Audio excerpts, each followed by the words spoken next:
నమస్తే. కమ్మవారు 1వ తారీఖు తర్వాత పక్క రాష్ట్రాలకు వెళ్లబోతున్నారా? 4వ తారీఖు రాష్ట్రంలో ఏం జరుగుతుంది అనే ఉత్కంఠ.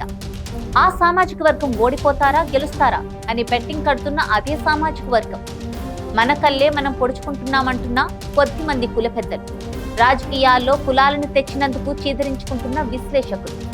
కమ్మ వాళ్ళని చంద్రబాబు కష్టాల్లో పడేశారా? కమ్మ వాళ్లే కమ్మోలను వెన్నుపోటు పొడిచారా? వాళ్ల కళ్ళల్లో వాళ్లే పొడుచుకున్నారా?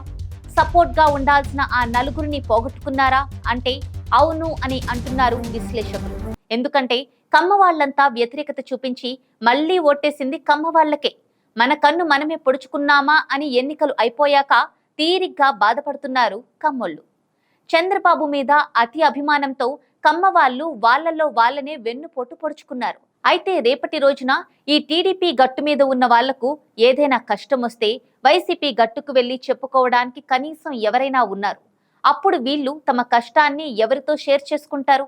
ఒకవేళ రేపు జగన్ మళ్లీ అధికారంలోకి వస్తే కనుక విజయవాడ, గుంటూరులో ఉన్న కమ్మ వాళ్ల పరిస్థితి ఏమిటి? అయితే ఎన్నికల ముందు ఈ కమ్మ వాళ్ళు చాలా కామెంట్స్ చేశారు. ఒకవేళ రేపు జగన్ వస్తే భౌతిక దాడులు జరుగుతాయని, ఆస్తులు లాగేసుకుంటారని, కమ్మ సామాజిక వర్గం అనేది కనిపించకుండా చేసేస్తారు అని, కమ్మ వాళ్ళ అస్తిత్వాన్ని పూర్తిగా తుడిచిపెట్టుకుపోయేలా చేస్తారు కాబట్టి పెట్టి భేడా సర్దుకొని రాష్ట్రం విడిచి ఊరు విడిచి పారిపోవాల్సిందే అంటూ కొన్ని నెలల క్రితం కామెంట్స్ చేశారు.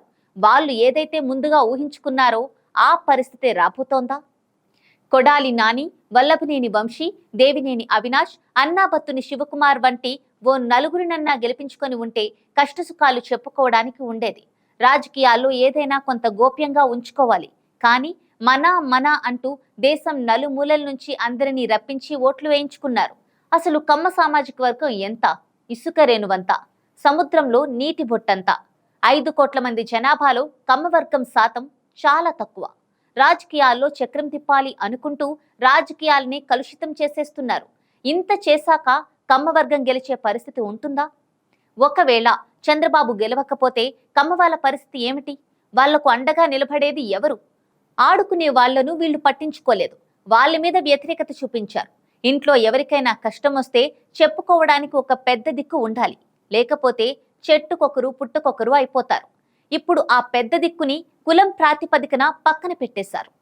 పార్టీ మీద ఉన్న కోపాన్ని ఆ వ్యక్తుల మీద చూపించేసరికి ఎవరికి వారే యమునా తీరే అన్నట్టుగా అయిపోయారు. గతంలో ఉన్న రాజకీయాల్లో ఒక కుటుంబం ఒక పార్టీలోకి వెళ్తే ఎలాంటి భేషజాలకు పోకుండా మాట్లాడుకునేవాళ్ళు. కానీ ఇప్పుడు ఆ పరిస్థితి అస్సలు లేకుండా పోయింది. చంద్రబాబు చాలా తెలివిగా వీళ్లను వాడుకుంటున్నారు. అయితే చంద్రబాబుకు ఎలాంటి సమస్య ఉండదు. ఆయన ఎక్కడికి కావాలంటే అక్కడికి వెళ్ళిపోతారు. కానీ ఎవరైతే ఆయన గురించి గొడవలు పడ్డారో వాళ్ళ పరిస్థితి మాత్రం రేపటి రోజున చాలా దారుణంగా ఉంటుంది. ఇక ఈ కమ్మ వర్గంలోని కొంతమంది అంటే రావు, ప్రకాష్, రాధా వీళ్లను చూసుకొని ఎగురుతున్నారు. ఒకవేళ సీన్ రివర్స్ అయి వైసీపీ మళ్లీ అధికారంలోకి వస్తే మీ పరిస్థితి ఏంటి అని వైసీపీ వాళ్ళు అంటున్నారు. అదే కనుక జరిగితే రావు, రాధా, ప్రకాష్లు తమ సంస్థలు పక్క రాష్ట్రాల నుంచి నడిపిస్తున్న ఇక్కడి వాళ్లను చూసుకొని రెచ్చిపోయిన వాళ్ళని వదిలేది లేదు అంటున్నారు వైసీపీ నాయకులు. ఈ 5 ఏళ్ల గెలుపోటములతోనే అయిపోదు కదా, చాలా కాలం ముందుంది. ఎవరైతే విదేశాల నుంచి వచ్చి గొడవలు పెట్టి వినోదం చూసారో వాళ్ళు ఓటేశారు, విదేశాలు పారిపోయారు. ఇక్కడున్న కమ్మ వాళ్ళ పరిస్థితి ఏమిటి? వాళ్ల మీద దాడులు జరిగితే ఎవరిది బాధ్యత? ఈ పరిణామాల గురించి ఆలోచించకుండా ఎలా ఉన్నారు? అందరికీ వ్యతిరేకమన్నట్టుగా సృష్టించుకొని కమ్మ వర్గం వారు రేపటి రోజున వాళ్ల మీద దాడులు జరిగితే పరిస్థితి ఏమిటి? వాళ్లను కాపాడేది ఎవరు? కుటుంబాలను చూసుకుంటూ రాజకీయాలను బ్యాలెన్స్ చేసుకుంటూ వెళ్ళాలి. కానీ వ్యతిరేకత పెంచుకుంటూ పోతే రేపటి రోజున ఆదుకునేది ఎవరు? ఎల్లో మీడియా మాయలో RRR మాయగాళ్ల చేతిలో పడి వాళ్ల మీద వాళ్లే బురద జల్లుకున్నారు. వారి కులం వారినే ఓడగొట్టుకున్న పరిస్థితి తెచ్చుకున్నారు.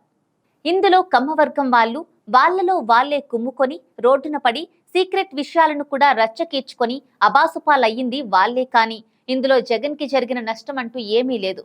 ఓడించింది రెడ్డి వర్గం వాళ్లను కాదు, పోని మరే ఇతర కులం వాళ్లను కూడా కాదు. ఇంట్లో వాళ్ళు ఇంట్లో వాళ్ల మీద ప్రతాపం చూపించుకున్నారు. అసలు కమ్మ వాళ్ళు ఇంత చిన్న లాజిక్ ని ఎలా మిస్ అయ్యారో వాళ్ళకే తెలియాలి.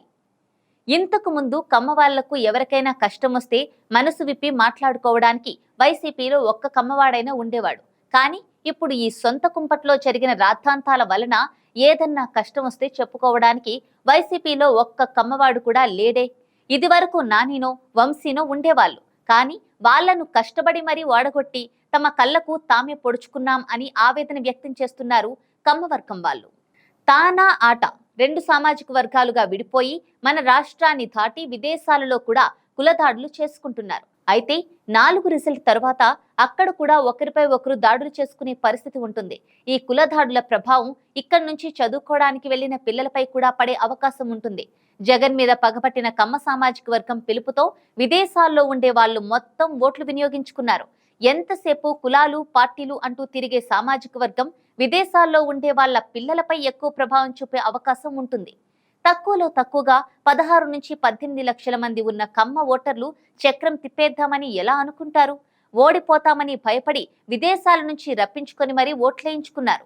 అయితే ఒక కమ్మ సామాజిక వర్గానికి చెందిన ఒక నేత కూడా ఇదే విషయాన్ని ప్రస్తావించారు. తమ వాళ్లే తమను దగ్గరుండి కసితో ఓడిపోయేలా వ్యూహాలు రచించారని ఆవేదన వ్యక్తం చేశారు. తాను ఎంతో కష్టపడి అందరికీ సాయం చేస్తే మా అనే ఒక్క ఫీలింగ్ తో తనను వాళ్లలో కలుపుకోకుండా వెలేసినట్టు చేశారని కూడా బాధపడ్డారు. దీనివల్ల ఇబ్బంది వచ్చినా ఎదుర్కొంటామని కూడా అన్నారు.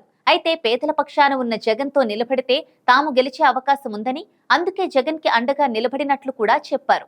రేపు అధికారంలోకి జగన్ వస్తే ఆయనతో వెళ్లి కష్టసుఖాలు మాట్లాడుకోవడానికి ఆ పార్టీలో ఒక పెద్ద తలకాయ అంటూ ఎవరూ లేరు. ఒక్క కమ్మవాడు కూడా లేడు. ఇక అప్పుడు జగన్ తో ఏ విధంగా మాట్లాడాలి? ఈ సామాజిక వర్గం పెద్దలు ఎవరూ లేకపోయినా ఇన్ఫ్లుయెన్సర్స్ మాత్రం చాలా మంది ఉన్నారు. కమ్మ వర్గాన్ని ఒక తాటిపైకి తీసుకువచ్చేలా బ్యాలెన్స్ చేయాలి అనే కోణంలో ఆలోచించలేదు.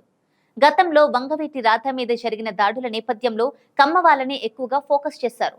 అయితే రేపటి రోజున రిజల్ట్స్ తర్వాత ఏమన్నా దాడులు జరిగితే దానికి ఎవరు బాధ్యత వహిస్తారు? అలాగే ఇంటెలిజెన్స్ రిపోర్ట్ ఆధారంగా దాడులు జరిగే అవకాశాలే ఎక్కువగా ఉన్నాయన్న విషయం తెలుస్తోంది. కాబట్టి ఎక్కడా ఎలాంటి సంఘటనలు జరగకుండా పోలీస్ డిపార్ట్మెంట్ కూడా అలర్ట్ గా ఉండాల్సిన అవసరం ఉంది. ఏదేమైనా కమ్మవర్గం వారు మాత్రం ఈ ఎన్నికల్లో ఒక చరిత్ర సృష్టించారు.